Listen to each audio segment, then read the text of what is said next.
Welcome back, everyone, to this episode of Dale's Rails. Well, I had a few issues come up this week, but I was able to get out and pick up a few things for the layout, and I found a new command control engine that I thought I'd share with you guys. So grab a seat, and let's just see if command engines are something that's still worth buying. This was another acquisition I made through trains. It wasn't anything I was looking for necessarily. I just came across it and it was such a good price. I could not pass it up. And I really recommend looking into getting these. I mean, you get a really good value here.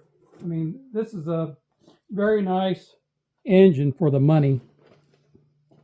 And I have a little confession to make here. I've already opened this up because I stopped by my local Menards and Walmart and picked up a few items there, and I stuck in this box with the opening. And I came across this Southern Pacific boxcar. It's rolling stock. I realize I don't really have any Southern Pacific rolling stock other than my Marks models. I do have quite a few Marks, but I don't have any Southern Pacific of any of the other manufacturers. So I had to grab one of those. And they had this nice Burlington boxcar there. So, well, of course I had to get it. And then, you know, they had this really nice looking Burlington tank car. Well, you know, I might as well get that. And then I clicked the M2 vehicles. And I used to get quite a few of these at Walmart, and they kind of quit carrying these M2. They used to have a pretty good selection. They kind of quit carrying these. And then they had this one back. This must be a new series maybe they're doing, possibly. This is a 1958 Chevrolet Apache step-side. You can see these M2s are pretty nice. It has opening doors and hoods, and they're pretty well detailed for a die-cast model. You know, you can still buy just a vehicle without the little people. Apparently, these little people are like $2 a piece, because the regular M2 vehicles without the people are $642, and this was $1042. So probably could have done without the little people. They're not the best in the world, so I'm not sure what I'm going to do with the little people. And they also had this 59 Caddy. I had to get that. I'm a little surprised that M2 painted it in this I call that nauseating green. That's kind of the green. Seems like they painted every inside of every school I ever been in, and you know, I kind of associate that with people getting sick. I don't know. I mean, there's a lot of colors they could have painted that. Maybe about black or white or silver, red, or even blue. I mean, why paint it that green? I'm not even sure that Cadillac painted that many of them in this color. I think that is a color they painted these in. This is, I believe, their Pinehurst green, if I'm not mistaken. So there's those. And the engine I came up with. This is another one of the Lionel Postwar Celebration series locomotives. And this one is actually in the Postwar Celebration box that they come in. These were produced, I believe, from 97 all the way up to 2012. And this particular one is fairly well equipped. I think this was issued in 99, if I'm not mistaken. This is the GP7 Burlington. It has a pole bore motor, magnet traction, just like your post-war models. Unlike post-war, models. It has the modern improvements, like it's command equipped. This one even has electro couplers. It has tower comm and crew talk, Railsounds, directional lighting, and die-cast trucks. So if you're familiar with the post-war GP7s, the Burlington is kind of a hard one to come by in really good condition, just because of the silver paint. You guys are familiar with the post-war. It is the 2328. One of the issues with the post-war version is a fine one that has really good silver paint. These were silver with the red frame like that. It's a pretty sharp looking model, and this has a little PW underneath the 2328. You guys can see that. I don't know if that stands for post-war. I don't know that the post-war version is going to have that on there. And it's got this little builder plate on here. It just says Lionel Postwar Motor Division. That's kind of cute. So I think we'll get this on the layout and we'll try it out real quick. Okay, let's try it out.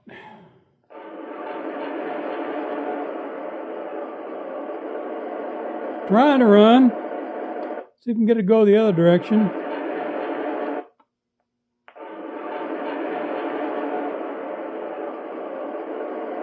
Railsounds is working.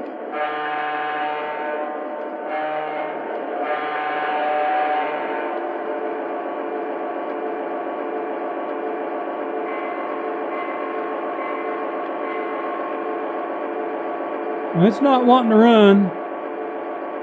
Better take it over here and check it out. Okay, there's 4 screws. 2 under here. Another one under there. These front trucks pretty easy to get to, but these back trucks really don't swivel out of the way far enough. A little bit awkward to get down in there. You almost have to go at an angle. Got to be a little bit careful putting these screws back in. These trucks just do not swivel out of the way far enough. Okay, there's a light sockets up here at the top of the locomotive that's going to be kind of a hassle to take this out. Plus you have the this wire here you see going up this metal strip. That's the antenna, and it doesn't really have any quick connect. It can be unplugged from the board, but that looks like that's going to be pretty challenging to get to. I don't want to really mess with that. So I'm going to just be careful and leave this shell in place.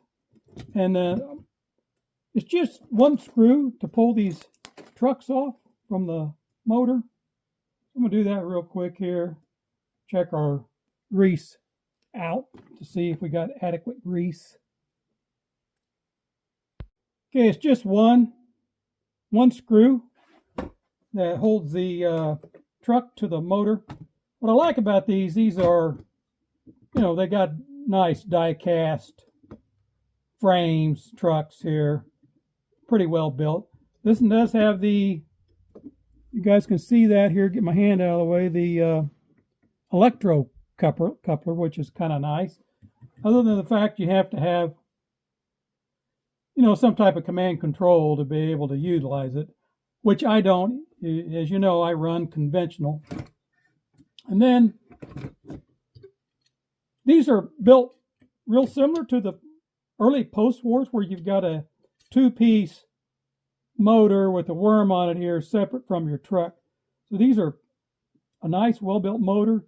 You can see here they even have shunted brushes on here, which I don't know if that's because they have, this is going to have an AC, because it's an AC motor, it's going to have an AC commander board in it versus a DC commander. So maybe that's why these brushes are shutted, probably. But, you know, I checked the grease situation, and the grease is adequate here. I'm going to replace it. The only thing about these models here, they have a nylon gear helix, or a nylon helix gear in here. Plus they also have nylon outer gears here, so that's one thing to keep in mind about these. Unlike the Southern Pacific MPC era that I bought from 79, it's all metal, kind of like the post-war. So, you know, that part of the construction of this isn't really like a post-war, just because of these nylon gears. You know, I have never really had an issue with nylon gears. I don't know if it's because I keep mine adequately lubed. It's debatable, I guess, if you even need to lubricate these. I'm not sure if these gears were considered something you didn't have to lube, but I always lube mine. I always use, I use red and tacky on metal gears, and I use the super lube on anything with nylon gears. Just keep that in mind. Don't really want to use anything petroleum based on those gears, because especially anything that's like a motor oil, because they have additives in there that will degrade your nylon or plastic gears. So when I got this motor apart, a little bit unusual situation here. What I found is this armature is not spinning. So that's a little bit unusual. So if you can see down here, this is a thrust bearing, just like your post-war models. It's got a little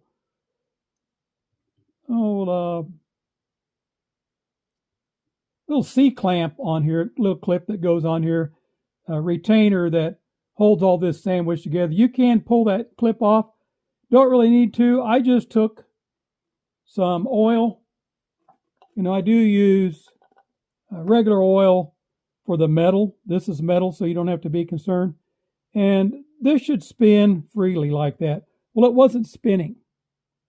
See how I can spin that? So it's a little bit, I don't know that I've ever ran across one of these yet where it's been seized up in here, but it was down in here. So I was able to put a little bit of oil here in this bearing area. And then also I was able to get some with a needle applicator like this and get some down in there. And it probably should have been cleaned out with some type of a cleaner first, but I think it's going to be fine. It freed it up. I was surprised just how stiff it was. So it wasn't where I thought it was going to be. I thought it would be probably in the gearing down here. That's usually where these can be if you got dry grease, but that wasn't the case on this. So it's actually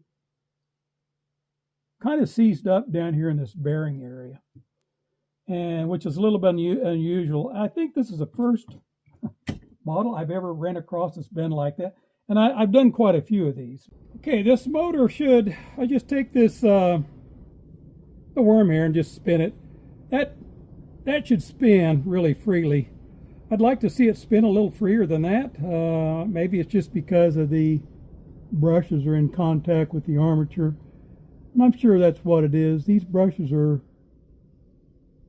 brand new. I mean, this locomotive looks like it's had little to no run time.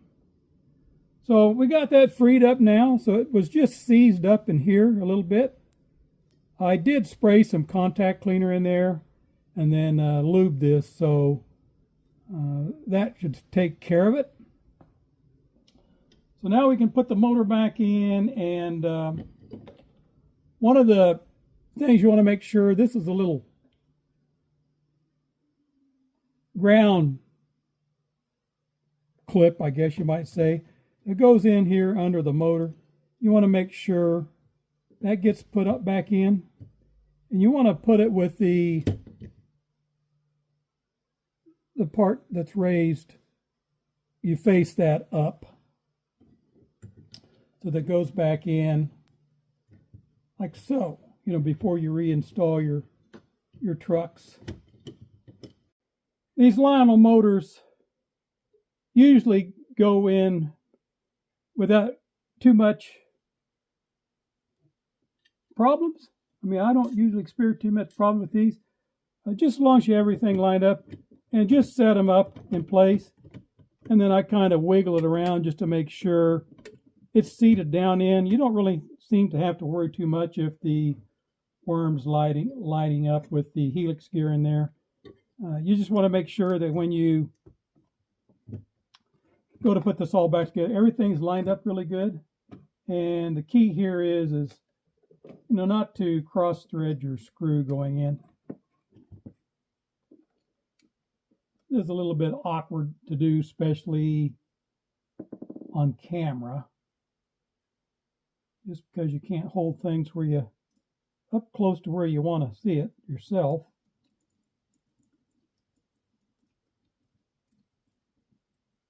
Like I said, these usually go back together pretty easily, not too much effort. Then, tighten it down pretty snug. You don't want to over crank on it, but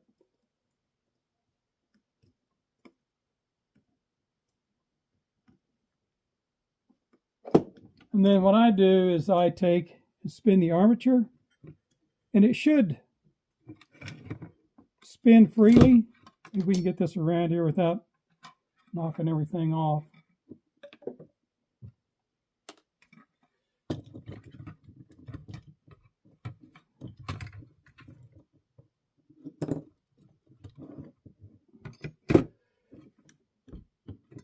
So I just take and spin this armature like that, and you can see it should spin and turn these wheels at the same time. I mean, there's not going to be a lot of movement, but you're going to see the wheels turning, or feel them if you can't see them. I don't know if that's showing up very good, but you can see those wheels turning a little bit at a time.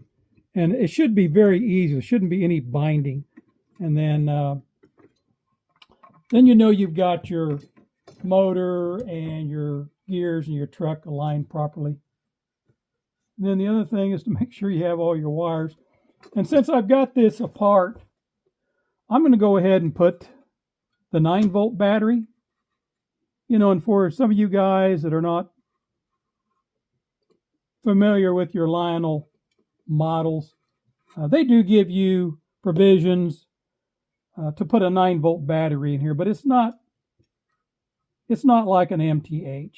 You don't really need the battery to run the locomotive or to get anything to function.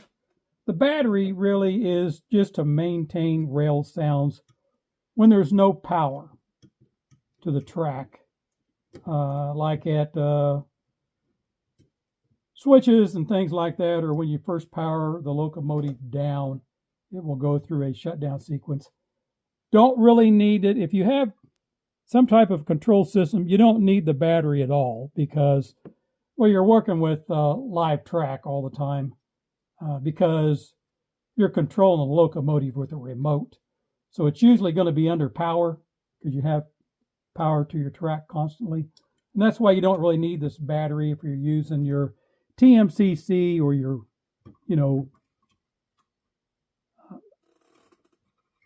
Legacy or whatever.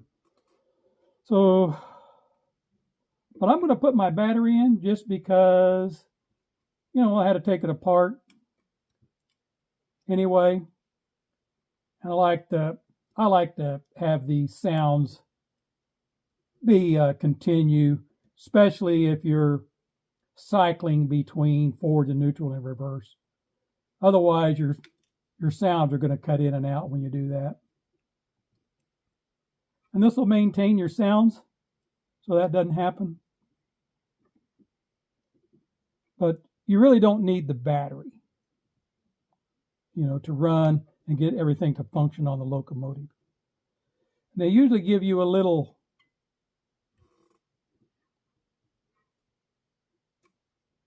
spot in here to mount the battery to, but this one's going to be kind of a trick. Not really sure. how this was supposed to function. I'm going to take these and move them around here out of the way. Kind of crossed over. If I can get that. Oh, good. I got that out of there. So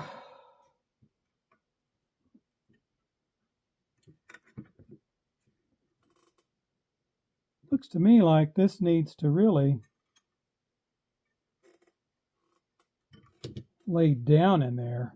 I think if it's standing up, yeah, that would be hitting. That wouldn't be good. So I'm going to redo this a little bit.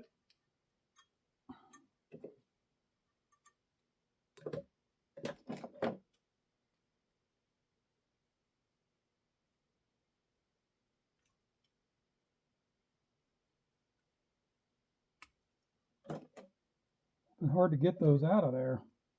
There we go. Okay. I think I'm going to bring that through here like so.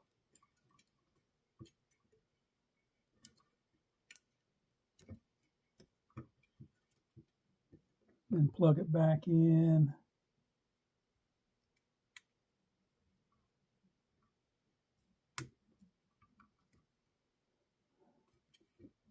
So this battery can lay down on its side in there. Turn that out of the way. Hopefully this will fit in there. Yeah. Okay, good. So that's about the only good way I see that battery going back in. Just slide it down underneath. Because standing up, you could have probably stood it up, but all this stuff is going to hit every time it's turning. So that wouldn't have been a good plan. And then, of course, that had to come off. But it's pretty simple just to put it back on. It's on kind of loose.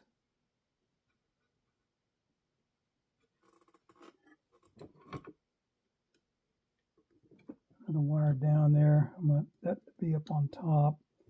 There we go. All right.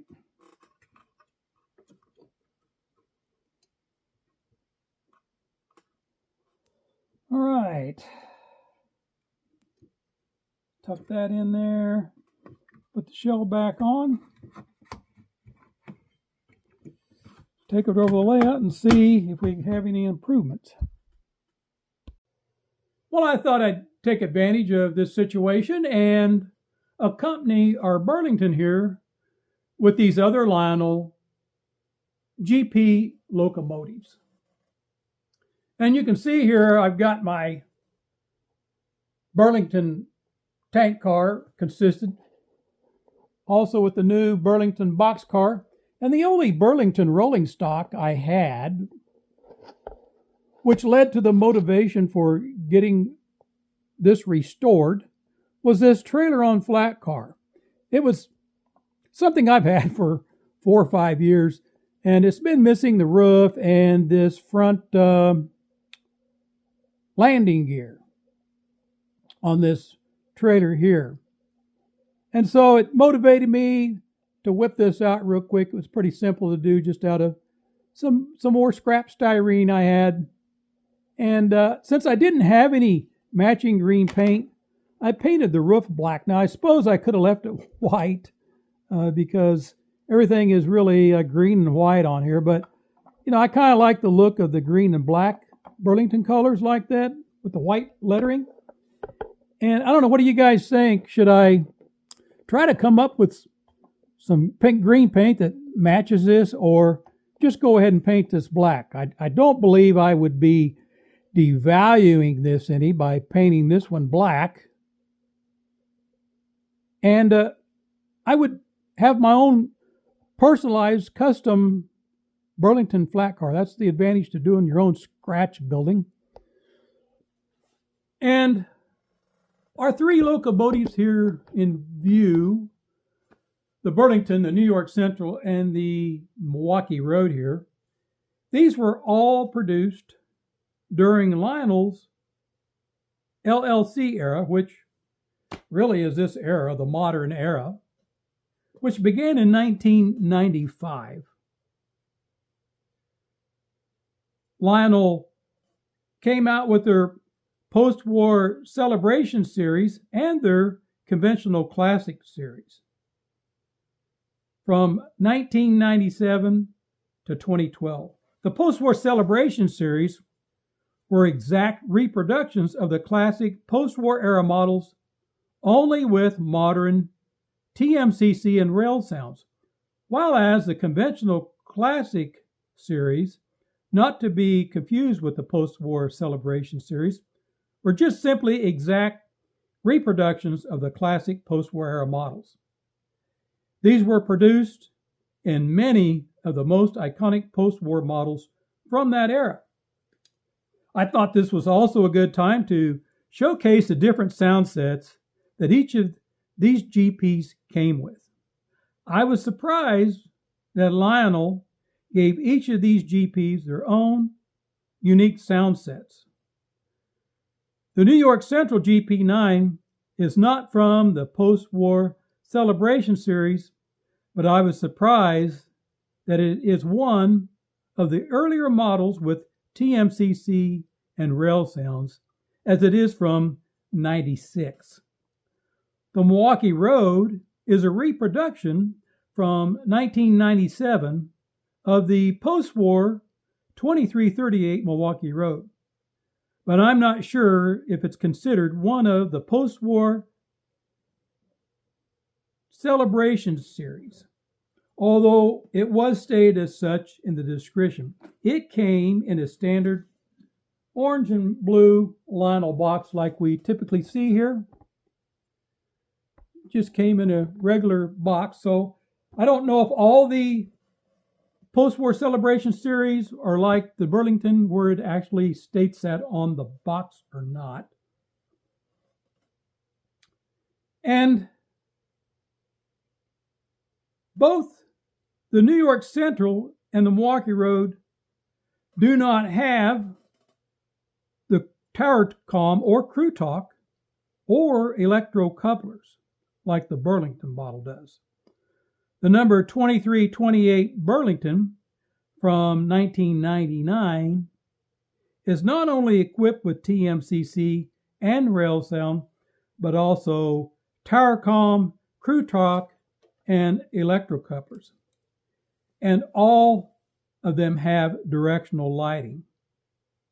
If you notice, the Milwaukee Road and the New York Central has a flashing strobe light, whereas the newer version of the Burlington doesn't.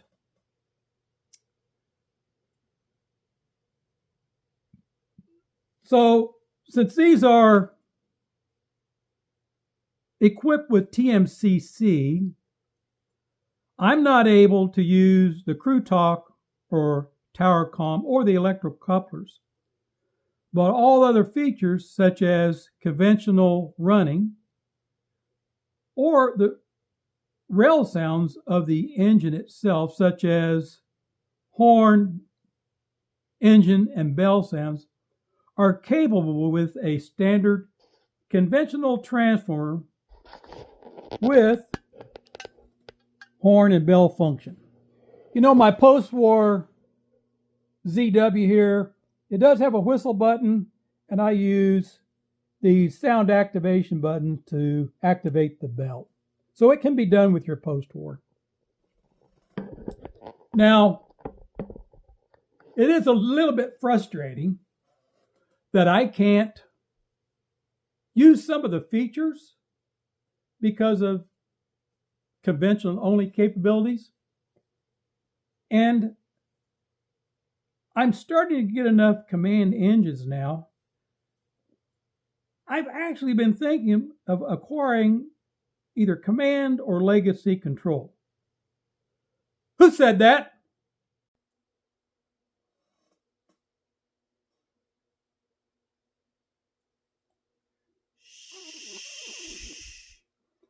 I've been thinking about going over to the dark side and getting command control. Let's not tell anyone. It'll just be our little secret. Since these are from different years, I thought it'd be interesting to listen to the sound sets in each one because they differ from each other.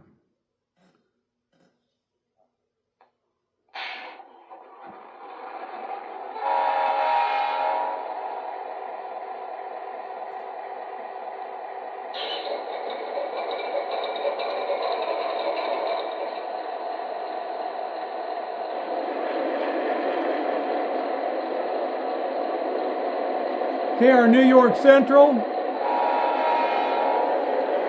Milwaukee Road, and our Burlington.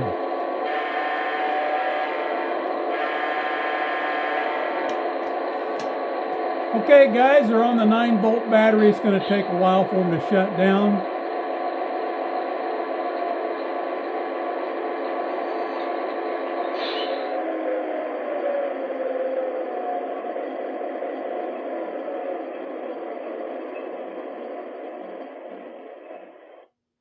That's just what the 9-volt battery provides.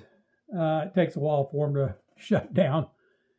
So I thought that was kind of interesting. It's interesting in the fact that each one of them being a GP unit like that, you would think it would have been just as simple to use the same sound set, but they chose to use different sound sets. So I thought that was kind of a neat feature with these.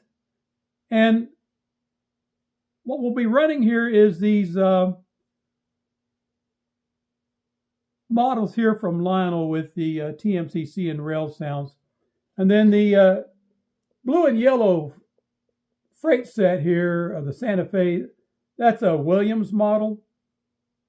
I have these sounds in it deactivated right now. And then here's just the Santa Fe GP9s in this black and yellow paint scheme. They have no sounds. These are just your basic conventional engines. So I thought it'd be fun to do a little run-up session with just nothing but Jeeps.